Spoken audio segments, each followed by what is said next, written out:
আমার জীবন নষ্ট করে দিয়েছো। তুমি একটা অপদার্থ, কোনো কাজের না। ইসলামে একজন স্বামীর অধিকারকে ঠিক কিভাবে দেখা হয় একটা ধর্মীয় বক্তৃতার আলোকে চলুন আজ আমরা এই পবিত্র সম্পর্কের একদম মূল ভিত্তিগুলো একটু খতিয়ে দেখি। আচ্ছা, যদিও এই আলোচনাটা আমাদের সোর্সের ওপর ভিত্তি করে স্বামীর অধিকারের ওপর ফোকাস করছে, এটা কিন্তু মনে রাখা ভালো যে ইসলামে স্ত্রীর প্রতি স্বামীরও অনেক গুরুত্বপূর্ণ দায়িত্বের কথা বলা হয়েছে। তো চলুন এই গভীর বিষয়টাতে আমরা ধাপে ধাপে প্রবেশ করি। দেখুন, কি অসাধারণ শক্তিশালী একটা কথা। এই কথাগুলো দিয়েই আমাদের আজকের আলোচনাটা শুরু হচ্ছে। এটা শুনলেই কিন্তু বিষয়টার যে একটা আবেগ ঘন আর আধ্যাত্মিক গুরুত্ব আছে সেটা বোঝা যায়। এখান থেকে আমরা আন্দাজ করতে পারি যে এই সম্পর্কের শেকড়টা আসলে কতটা গভীরে। আচ্ছা, তাহলে চলুন মূল আলোচনায় যাওয়া যাক। প্রথম প্রশ্নটাই আসে, ইসলামে একটা বিবাহিত সম্পর্কে স্বামীর মর্যাদাকে কেন এত উঁচুতে রাখা হলো? এর পেছনের ধর্মতাত্ত্বিক ভিত্তিটা আসলে কি? কুরআনের এই উপমাটা কিন্তু সত্যিই অসাধারণ। একবার ভেবে দেখুন তো, পোশাক আমাদের জন্য কি করে? আমাদের সুরক্ষা দেয়, আমাদের খুদগুলো ঢেকে রাখে আর আমাদের সৌন্দর্য বাড়িয়ে তোলে। স্বামী স্ত্রীর সম্পর্কটাও ঠিক তেমনই হওয়ার কথা, একে অপরের জন্য আশ্রয়, একে অপরের সম্মান। এই হাদিসটা নিয়ে প্রায় একটা ভুল বোঝাবুঝি তৈরি হয়।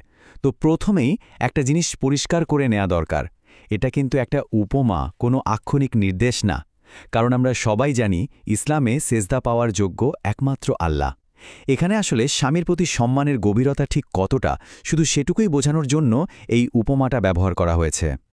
চলুন এবার আমরা এমন কিছু গুরুতর আধ্যাত্মিক পরিণতির দিকে নজর দিই হাদিসে, যেগুলোর কথা বলা হয়েছে। স্ত্রীর দায়িত্ব পালনে ব্যর্থ হলে যা ঘটতে পারে। এই হাদিসটা কিন্তু বেশ গুরুত্বপূর্ণ একটা সতর্কবার্তা দিচ্ছে। মূল বিষয়টা কি? স্বামীর প্রতি অকৃতজ্ঞতা। মানে এখানে ফোকাস করা হচ্ছে যে ছোট ছোট ভালো কাজ বা অনুগ্রহকে অস্বীকার করার আধ্যাত্মিক ফলটা কতটা মারাত্মক হতে পারে। আর এই আরবি টার্মটা কুফরানুল আশির, এটা বোঝা খুব জরুরি। এর মানে কিন্তু শুধু থ্যাংক ইউ না বলা বা অকৃতজ্ঞতা না। এর মানে হল স্বামীর করা হাজারটা ভালো কাজকে হয়তো রাগের মাথায় এক মুহূর্তে অস্বীকার করে ফেলা। আর এটাই কিন্তু একটা সম্পর্কের ভিত্তিকে একদম নড়বড়ে করে দেয়। এই স্লাইডটা দেখুন, বিষয়টা কি দারুণভাবে বোঝা যাচ্ছে। হয়তো ঝগড়ার সময় বা রাগের মাথায় মুখ থেকে বেরিয়ে গেল, তুমি আমার জন্য কোনো দিন কিছুই করনি। এই একটা কথাই কিভাবে কুফরানুল আশির হয়ে যেতে পারে সেটা এখানে একদম স্পষ্ট। এটা কিন্তু আমাদের প্রতিদিনের কথাবার্তা নিয়েও একটু ভাবতে শেখায়, তাই না?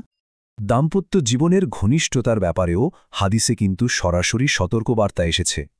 এখানে স্ত্রীর অবাধ্যতার যে পরিণতির কথা বলা হয়েছে সেটা আসলে এই সম্পর্কের পবিত্রতা আর গুরুত্বকেই তুলে ধরে। তো এতক্ষণ তো আমরা সতর্কবার্তাগুলো দেখলাম, এখন প্রশ্ন হল সমাধানটা কি? চলুন এবার সেদিকে নজর দেয়া যাক।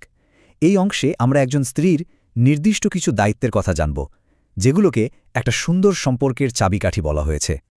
এই যে পয়েন্টগুলো দেখছেন, এগুলোকে একটা সুখী আর ভারসাম্যপূর্ণ সংসারের একদম ভিত্তি হিসেবে দেখা হয়।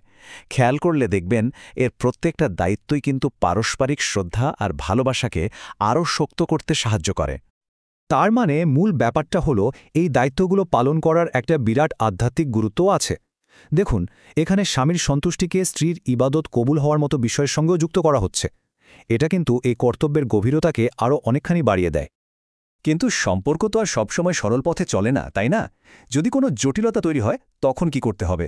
চলুন এই অংশে আমরা দেখি দাম্পত্য কলহ মেটানোর জন্য ইসলামে কী ধরনের কাঠামোগত পদ্ধতির কথা বলা হয়েছে। এই ধাপগুলো দেখলেই একটা জিনিস খুব পরিষ্কার বোঝা যায়, ইসলাম কিন্তু সম্পর্ক ভেঙে ফেলার চেয়ে সেটাকে বাঁচানোর ওপর, মানে সংশোধনের ওপর অনেক বেশি জোর দেয়। প্রত্যেকটা ধাপই দেখুন সমস্যা সমাধানের একটা শান্তিপূর্ণ আর সম্মানজনক রাস্তা বাতলে দিচ্ছে। আচ্ছা, এবার চলুন আলোচনার মোড়টা একটু ঘুরিয়ে ইতিবাচক দিকে নেওয়া যাক। যে স্ত্রী তার দায়িত্বগুলো ঠিকভাবে পালন করেন তার জন্য কী ধরনের পুরস্কার বা আশীর্বাদের কথা বলা হয়েছে। আর এই যে পুরস্কারগুলো, এগুলো কিন্তু শুধু পরকালের জন্য না, এগুলো এই দুনিয়ার জীবনেও একটা সুন্দর শান্তিময় পরিবেশ তৈরি করে। এখান থেকেই বোঝা যায় যে একজন স্ত্রীর ভূমিকা একটা পরিবারে কতটা পজিটিভ প্রভাব ফেলতে পারে। আর এই হাদিসটা তো চূড়ান্ত পুরস্কারের কথাই ঘোষণা করছে। ভাবা যায় একজন স্ত্রীর সাধারণ দৈনন্দিন দায়িত্বগুলো আধ্যাত্মিকভাবে কতটা মূল্যবান হিসেবে দেখা হচ্ছে। এই পয়েন্টটা বোঝা কিন্তু খুব জরুরি। ধর্মতাত্ত্বিক দৃষ্টিকোণ থেকে দেখলে স্বামীর প্রতি সম্মান দেখানোটা আসলে কোনো মানুষের অধীনতা নয়, বরং এটা আল্লাহর প্রতি আনুগত্যেরই একটা অংশ, আর কারণেই এটা একটা ইবাদতের মর্যাদা পায়। এই প্রশ্নটা এটা আমাদের আলোচনার একদম শেষ আর সবচেয়ে আবেগঘন একটা দিকে নিয়ে যাচ্ছে। সারা জীবনের ছোট ছোট এই সিদ্ধান্তগুলো, এই কাজগুলো, এগুলোর চূড়ান্ত পরিণতিটা আসলে কি? এই গভীর আর আবেগঘন কথাগুলো দিয়েই আমরা আজকের আলোচনা শেষ করছি। এটা আমাদের সবাইকে সহানুভূতি আর নিজের ভবিষ্যৎ নিয়ে ভাবতে শেখায়। মূল বার্তাটা তো এটাই, আজকের কাজগুলোই কিন্তু আমাদের আগামী দিনের ছবিটা তৈরি করে দেবে।